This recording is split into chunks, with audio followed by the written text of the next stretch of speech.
Hi, my name is Richard Haller, and I'm going to be meeting with you several times this year, and we'll be talking about the various regions of the United States. We'll talk about the history, a little bit about the geography, and especially about the songs of each region. And the kinds of songs that we'll be doing for the most part will be what are called folk songs. These songs are homemade, songs that people made up, and they were passed down in many cases for a long, long time, perhaps even hundreds of years before they were ever written down. And something interesting happens to songs when they are passed down in that way. It's called the folk process. And what it does is it improves songs, because if there's a part that isn't that great, it'll probably be forgotten. And if somebody improves the song, that will probably be remembered. So these songs have a way of getting better and better over time. These songs are also part of our heritage as Americans, so it's up to us to pass them on as well. Now, the first region we're going to talk about is the Northeast. This is the region, of course, in which we live. And so we're all quite familiar with it. We have 4 seasons here. It's not true everywhere. We get quite a bit of rainfall, about 40 inches of rain a year. We have lots of lakes and rivers as a result. And of course, much of the Northeast is also on the Atlantic Ocean. We have some great ports here as well, ports like Boston and New York. So we have mountains, but they are not really high mountains. And of course, as we get closer to the coast, the land flattens out. So that's a little bit about the Northeast. Now we'll try our first song, which is a song about a fox. This is a song which the earliest settlers brought over from England. And it's the fox that the song is about could be a red fox. That's the most common fox that we have, although it's not our native fox. The native fox is the gray fox. If you ever see one, you'll know it because it has black at the tip of its tail, not white like the red fox. I should say that the red fox comes in various colors. It can be red, gray, or even black. So look at the tip of the tail to be sure if you're seeing a red fox or a gray fox. Well, I was saying this is an Old English song, and it was sung long before the settlers came to this country. And if you'd like to sing along, you certainly could, because it has a repeating part, which you'll catch on to very quickly, I'm sure. Let's try that song now.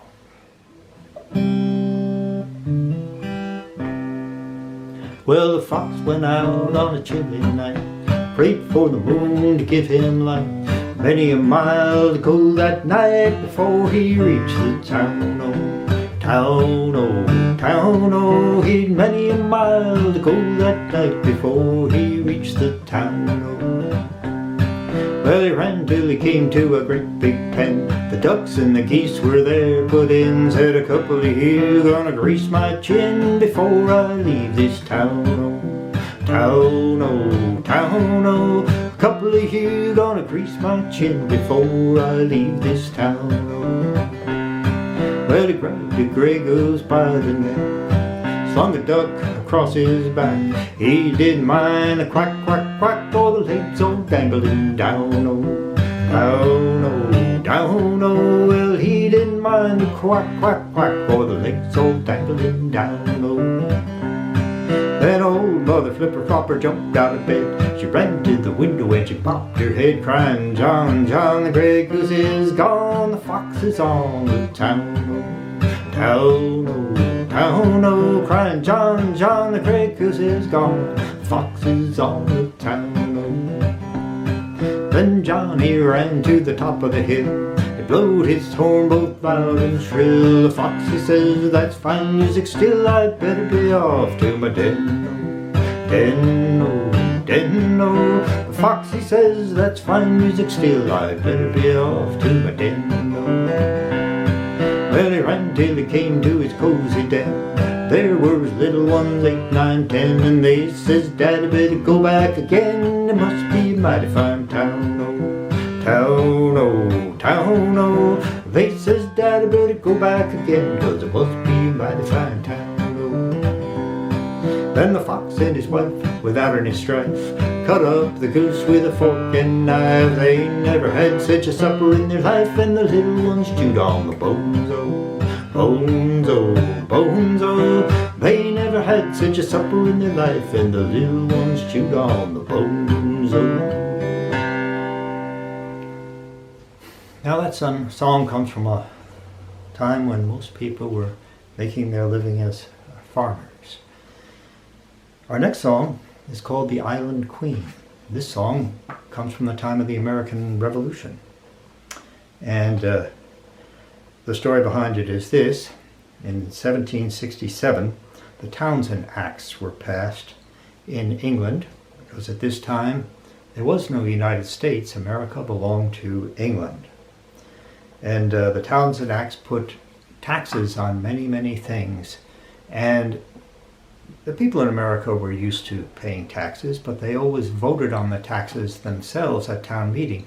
Here, they had no say in these taxes, and because of that, they decided to have a boycott. Now, a boycott is when people refuse to buy something. So they wouldn't buy anything from England. As a result, in 1770, all of the taxes were removed, except one. The English were trying to make a point, I guess, because they kept one tax, the tax on tea. The result was what we call the Boston Tea Party. And in December 16th, in 1773, a group of men disguised as Indians went down to the wharf and they smashed open the boxes of tea and threw them all into the harbor where the salt water ruined them. And here we see a picture of this happening, and as you can see, these aren't very good disguises. Everyone knew who they were, and also we see that this is not a secret thing. There are people on the wharf cheering them on. This picture, by the way, was done by someone who very likely was there at the time. Now in the song, there's going to be some words and ways of saying things you're probably not familiar with because it's an old song. It talks about threepence. That's 3 cents, the tax on the tea. You'll also notice some words are pronounced differently than the way we would say it. For example, the word filled, they would say filled. And one word in there is steeped. Steeping is the process of making tea, where you put the tea in hot water, and after a while, instead of water, you have tea. Now, after the Boston Tea Party, there was a strong reaction from the English. They suspended the Boston town meeting, they closed the port of Boston, and they established military rule. So there were soldiers patrolling the streets. And of course, all of this led very directly to the American Revolution. Now in the song, this story, the story of the Boston Tea Party, is told as a quarrel between a mother and a daughter. So the mother is England, called the Island Queen, because England is an island way across the ocean. The daughter is America, and she's rather headstrong, as you'll hear. This again has a repeating part, and you are always welcome to sing along. I hope you will.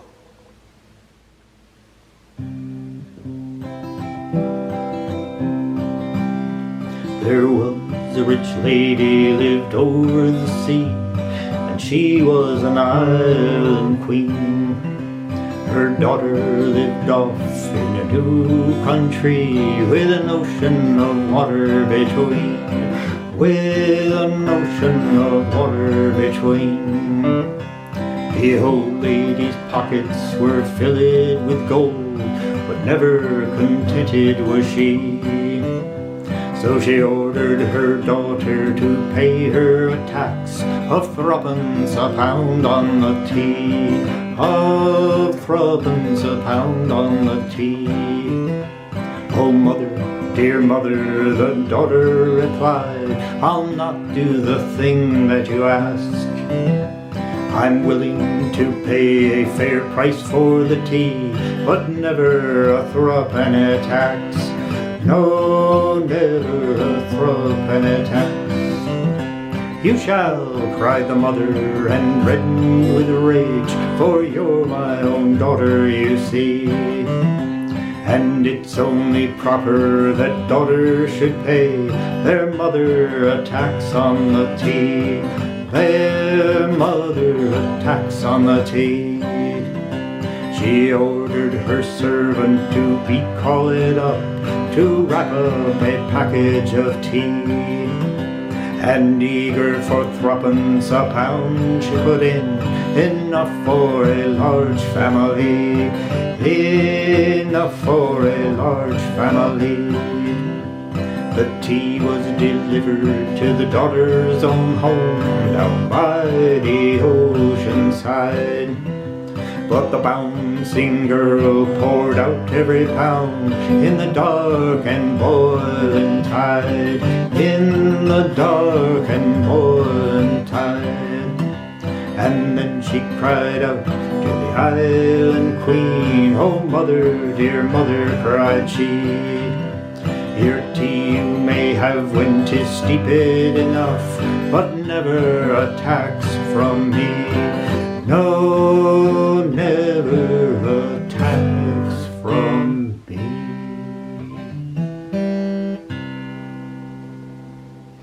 Now in those days in the Northeast, most people were farmers. But there were some other ways to make a living. If you were a young man, you might go out into the woods and cut trees. And those trees would be brought to a sawmill and cut into lumber to build barns and houses and so on. The life of the logger really began in the fall. They would go out into the woods at that time with saws and axes, and they would spend the whole winter cutting trees, living in what they called a shanty, a log cabin. And they would do this in the winter because there was snow on the ground, and that enabled them to haul the logs to the river on great big sleds.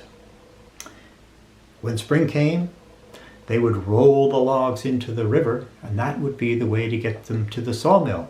There were no trucks in those days, or even roads in the woods. So they would float the logs down to the sawmill, which was, since it was water powered, was right on the river, and they would actually ride the logs down, walking on them, as you'll see in a picture in a moment. Here we see a group of loggers, and you can see the shanty that they live in off to one side, and on the other side we see some oxen pulling a sled loaded with logs. And you can also see the simple tools that they use, like axes and so on. We also see a picture of them riding those logs downriver in the spring. Can you imagine doing that? Standing on a rolling log? They're using tools called pikes to push the logs along and keep them from getting tangled up. Now in the song we're going to hear some vocabulary I'm sure you're not familiar with. It refers to shanty boys. These are the loggers living in the shanties. It talks about turning a grindstone. A grindstone is a big round piece of stone with a handle on it that can turn like a wheel, and they use that for sharpening axes. It talks about using an iron to mark pine. Pine are the trees that they are cutting, and the iron is used to put a mark, like a brand, on the tree, because once they're in the river, you can't tell who that tree belongs to, which one of the logging crews might have cut it. And so by branding it in that way, when it gets to the sawmill, they'll know which ones belong to who. And lastly, the word chink. It says we chink up our camps with moss. You see, these log cabins were pretty crude. There were big gaps between the logs, And so they would stuff moss and other material into what are called the chinks, that is, the cracks between the logs. Now this is the first song that has a real chorus to it, so I certainly welcome you to sing along. The chorus goes like this. So merry are we, no mortals on earth are as happy as we. To my derry ho, derry I, derry down, you shanty boys well, and there's nothing goes wrong. Now this is an alphabet song, but it pretty much describes the logging way of life. And by the way, the Northeast is naturally forested. That is, if you leave the land alone and don't do anything to it, eventually you're going to have forests growing there. And so when the first settlers came here, logging was definitely a possibility as a way of life.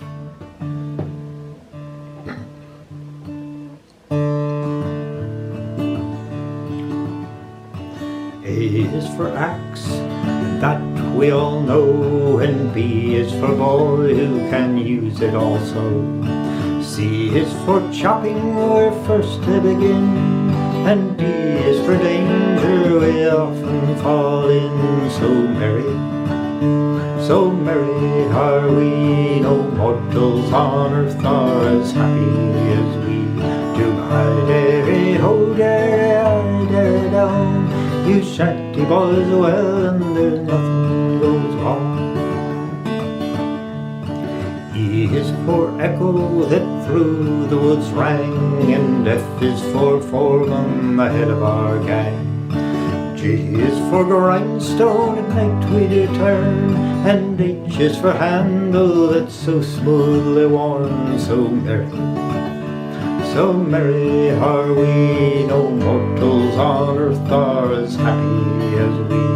To my derry ho, derry I, derry down, you shanty boys well, and there's nothing goes wrong. I is for iron, with which we mark pine, and J is for jolly boys all in a line. K is for keen edge, our axes we keep, and L is for lice that keep us from sleep. So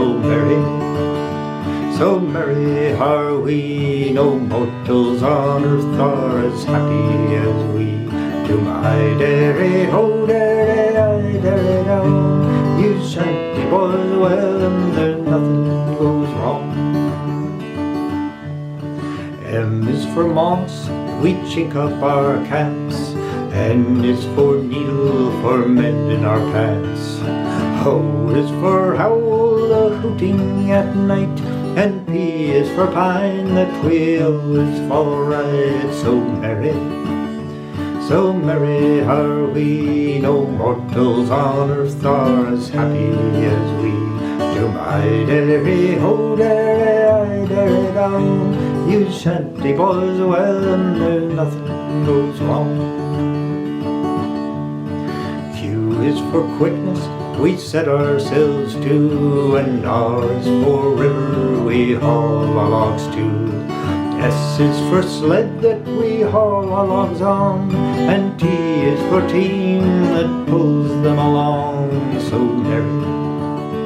So merry are we, no mortals on earth are as happy as we. To my derry ho, derry I, derry down, you shanty boys well, and there's nothing goes wrong. U is for uses we set ourselves to, and V is for valley we haul our logs through. W is for woods that we leave in the spring, and now I have sung all that I'm gonna sing. So merry are we, no mortals on earth are as happy as we. To my derry ho, derry I, derry down, you shanty boys well, and there's nothing goes wrong. Now you may have noticed in this song that some letters were left out. We got to W. Whoever made up this song went to X, and they couldn't think of anything, so they just ended the song there. But my grandson Ezra, he felt as though the song wasn't complete, and it wasn't really fair to the other letters of the alphabet to omit them. So he insisted that we make up another verse to include them. Here's what we came up with, and because this is a folk song, we should feel free to alter it as we wish. Perhaps you could have done better, but this is what we came up with.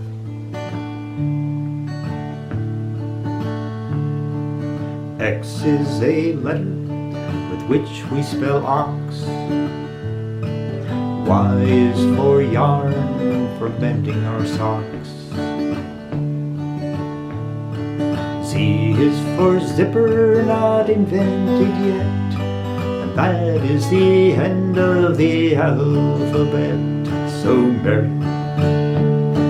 merry are we, no mortals on earth are as happy as we.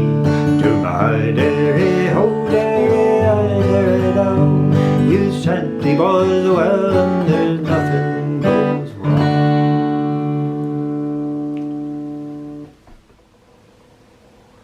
Because nearly all of the northeastern states border on the ocean, going to sea has long been another alternative way to make a living, and that's what we'll hear about in this next song. Of course,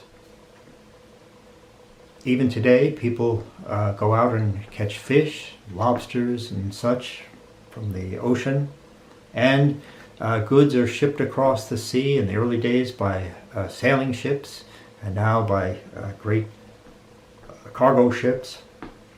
But the song that we're going to do now is actually a kind of sailing that isn't done today, and that is whaling.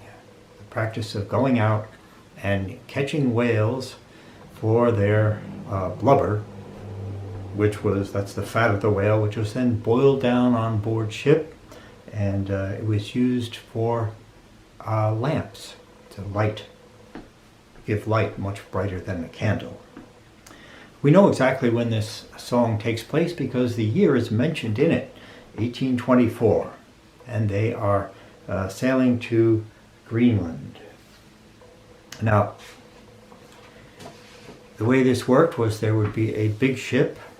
You can see the large sailing ship on one side, and when up on the top of the mast, those tall poles, would be a lookout. And when he sighted a whale, he would shout, "There she blows!" Because what he would be looking for would be the spout of the whale. Whales are mammals, and they breathe just like you and I, and when they come up, their hot breath makes a cloud of steam, just like happens with you on a cold winter morning. So that's what they would be looking for. And once the whale was spotted, little boats would be lowered to chase after it, and they would capture the whale by using a harpoon with a barbed hook on the end of it, so the whale would pull the boat along until the whale was exhausted, and then they would kill the whale and strip the blubber from it. In the picture you can see that things haven't gone well for the sailors. In this case, the whale, which is a right whale, has smashed the boat to pieces, and that was something that happened as well. Now in the song we're going to hear a lot of the things I mentioned. We'll hear about the lookout on the cross trees, that would be the place where he's standing. The boats being lowered. It refers to davits tackle, that's the pulleys that would drop the boat into the water. The harpoon is mentioned, and it talks about the line played out. You see there would be a rope. That's what a rope is called, the line on board ship, and that would be attached to the harpoon. And lastly, it refers to a 100-barrel whale. So that would be a whale from which they expected to get 100 barrels of whale oil. Now this song has also a repeating part, and again, you are welcome to sing along. I hope you do.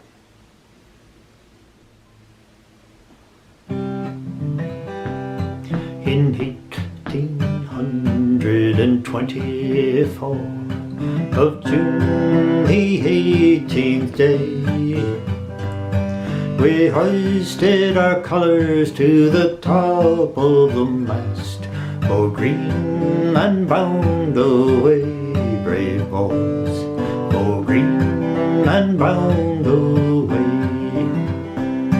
Now the lookout on the cross trees stood, a spyglass in his hand. There's a whale, there's a whale, there's a whalefish, he cried. She blows on every span, brave boys. She blows on every span. Now the captain stood on the quarter deck. The ice was in his eye. Overhaul, overhaul, let your Davis tackles fall. Lower your boats to the sea, brave boys. Lower your boats to the sea. Now the boats were lowered and the men on board. The whale was full in view. Resolved, resolved was each whaleman bold, to steer where the whalefish blew, brave boys, to steer where the whalefish blew.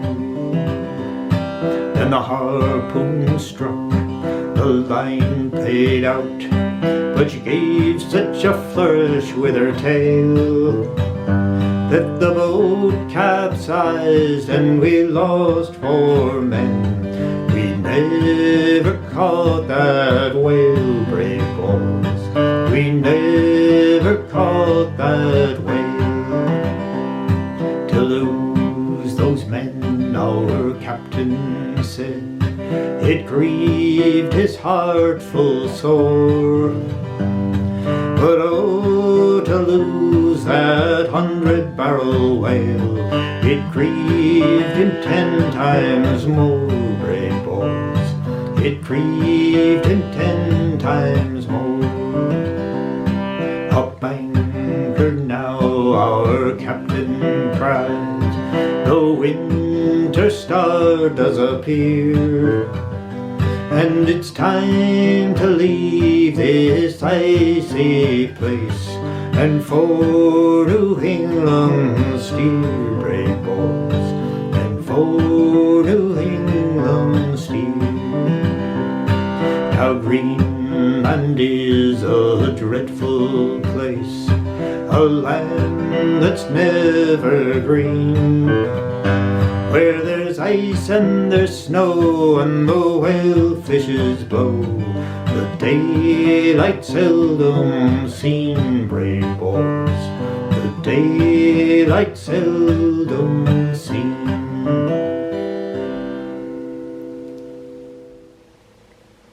Now in that song, the whaling voyage to the Arctic Ocean by Greenland lasted a few months.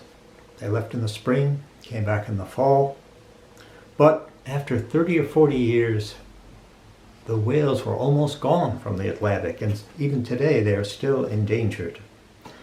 But what these whalers started to do then was to sail all the way to the Pacific Ocean, all the way around, down past Florida, past South America, all around Cape Horn, the very tip of South America, almost to Antarctica, and then up north into the Pacific. These voyages now would last 3 or 4 years. This picture shows men working, going around Cape Horn. Cape Horn has the reputation of having some of the worst weather in the world, with great storms, icy waters, and high winds and waves. So this photograph is one of the last voyages to go, sailing voyages that is, to go around Cape Horn. And you can see the men are pulling on a rope, a line as they call it at sea, and they're raising or lowering sails. And the deck is awash with ice cold water, and as they're working, they're singing. There was actually a person called a shanty man on board whose job it was to lead the men in song as they worked. And there were two purposes to this. One, of course, was to keep the spirits of the men up, but also the purpose was to get them to work together, to pull on the rope at the same time. So this next song we're going to do is what's called a long haul shanty. I'll explain that in a moment, but first I should talk about some of the vocabulary. It talks about their boots and clothes being in pawn. When these men signed on to a long voyage like this, of course they needed equipment. They needed oilskin coats and boots, but when they were on shore, they would often take these things to a pawn shop and get money for them, and so they wouldn't have the equipment that they needed.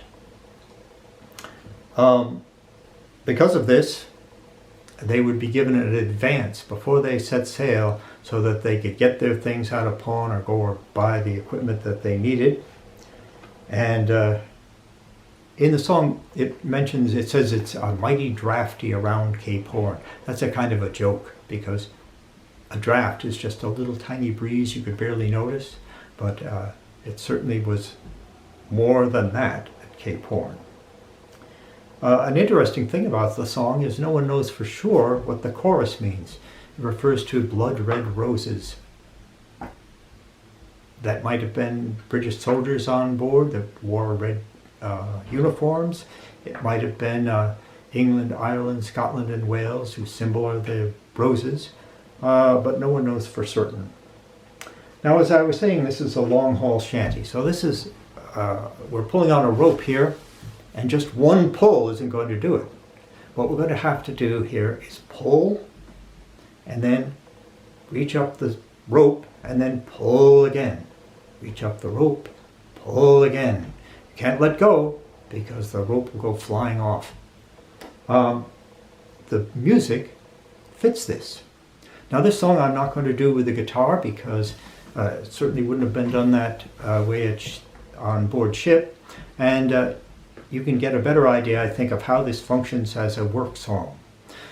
I'm going to be the shanty man, and you're the crew. So your part is, go down, you blood red roses, go down. That's all there is to it. And when you're singing, you're also pulling. When I'm singing, the crew is doing this, going up the rope, getting ready to pull. So, here's how it works. Our boots and clothes are all in pawn. Go down, you blood red roses, go down, and it's mighty drafty around Cape Horn. Go down, you blood red roses, go down, ah, ya pinks and posies. Go down, you blood red roses, go down, you've had your advance and to sea must go. Go down, you blood red roses, go down, for that is where those whalefish blow. Go down, you blood red roses, go down, ah, ya pinks and posies. Go down, you blood red roses, go down, oh my old mother, she wrote to me. Go down, you blood red roses, go down, my dearest boy, come home from sea. Go down, you blood red roses, go down, Ah, ya pinks and posies, go down, ya blood-red roses, go down, but around Cape Horn we've got to go. Go down, ya blood-red roses, go down, a-chasing whales through the frost and snow. Go down, ya blood-red roses, go down. Ah, ya pinks and posies, go down, ya blood-red roses, go down. Just one more pull and that'll do. Go down, ya blood-red roses, go down, for we're the boys to kick her through. Go down, ya blood-red roses, go down. Ah, ya pinks and posies, go down, ya blood-red roses, go down.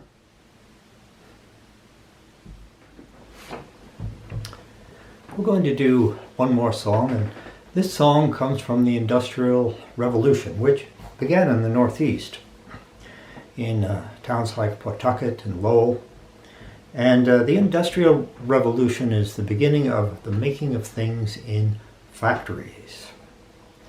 So here we see an early factory. You'll notice most of the people working there are women or girls. 9 out of 10 of the people who work there would have been female. And we can see that there is a young girl, not much older than you, working there as well. She's working as a doffer, someone who doffs, takes something off and puts something on, and that's what she's doing. She's taking those big spools of roving, as it was called, combed cotton or wool, and she'll be putting empty spools for the woman working the machine to fill up. Overhead, you can see what are called drummer wheels. These great big wheels turning on an axle, connected by leather to the machinery which is moving it. And underneath the building, there is a water wheel. And the water is actually flowing through the basement of the building, turning this water wheel to run all the machinery. This would have been a crowded place, a noisy place filled with cotton dust floating in the air. Some of the things that you'll hear in the song we're going to do, it refers to bells. You see, each mill, as they called the factories back then, each mill would have had a bell tower. People didn't generally own clocks and watches, so the bells would ring to tell them when to get up in the morning, when to come to work, when to break for lunch, and at the end of the day, which typically was 12 hours long, and they would work half a day on Saturday too, with Sunday being the only real day off. I mentioned doffing, that's referred to in the song, as well as the drummer wheels rolling overhead. The song is called Pity Me, and the idea is that, like many mill girls, the person in the song has had enough of factory life and is wishing to go back to the countryside and settle down on a farm. Here's our song.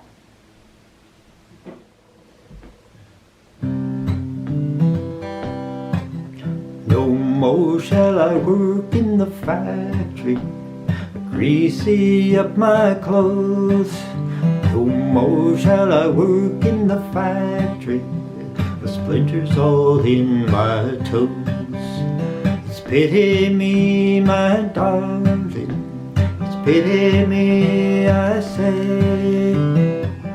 Pity me, my darling, won't you carry me away? No more shall I hear those mill bells ring, calling me from my bed. No more shall I hear those mill bells ring, ringing all in my head. It's pity me, my darling, it's pity me, I say. Pity me, my darling, won't you carry me away? No more shall I hear those bosses say, boys, you'd better doff. No more shall I hear those bosses say, spinners, you'd better clean off. It's pity me, my darling, it's pity me, I say. Pity me, my darling, won't you carry me away? No more shall I hear those drummer wheels rolling o'er my head. When factory girls are hard at work, I'll be in my bed. It's pity me, my darling, it's pity me, I say. Pity me, my darling, won't you carry me away? And it's pity me, my darling, it's pity me, I say. Pity me, my darling, won't you carry me away?